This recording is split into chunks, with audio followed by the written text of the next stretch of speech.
This is Tim McNulty with MarineMax Palm Beach.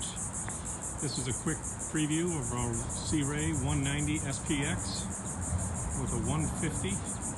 Nice little family summer boat. Let's take a look. Here's our transom with a 150 Mercury 4-stroke. Nice swim platform, fold down ladder, ski tow, sun pad, walk through to the bow.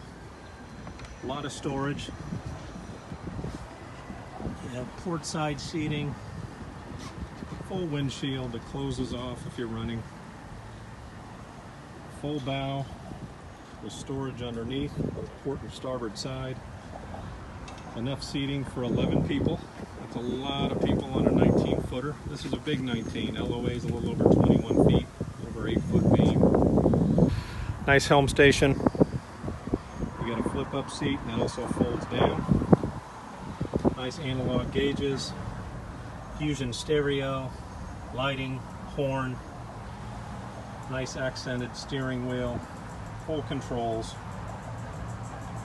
Nice little bow rider for the family for summer. A lot of storage, a lot of seating, up to 11 people. You have a good time on the water. This is Tim McNulty, MarineMax Palm Beach. Come and see us at 432 in Palm Beach Gardens.